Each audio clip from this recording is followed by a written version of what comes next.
அனைவருக்கும் வணக்கம், வந்தனம், நமஸ்தே, நமஸ்கார், சலாம் அலைக்கும் and good evening to all. மந்திரமாவது நீரு என்று பாடியவர் யார்?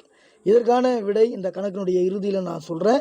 அது கணக்குக்குள்ளே போகிறதுக்கு முன்னாடி நம்ம சேனலை லைக் பண்ணிக்கோங்க, மறக்காமல் சப்ஸ்கிரைப் பண்ணிக்கோங்க. வாங்க கணக்குள்ளே போகலாம். பின்வரும் தொடரில் கடைசி எண்ணை காண்க. 8, 4, 12, 6, 18, 9 அடுத்த எண் என்னன்னு கேட்குறாங்க.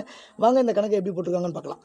ஸோ 8ஓட 4 கூட்டினா 12, ஓகே. 12ஓட 6 கூட்டினா 18 வந்துருக்கு, ஓகே. 18ஓட 9 கூட்டினா 27 வரணும். ஆப்ஷனில் அப்படி ஒரு நம்பர் இருக்கா? இல்லை. அப்போ வேறு எப்படி எடுத்திருக்காங்க?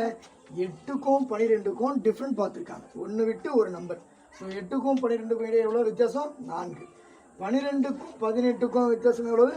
6. 12உடன் 6ஐ கூட்டினால்தான் 18 வரும். ஸோ அடுத்த நம்பர் என்ன வரணும்?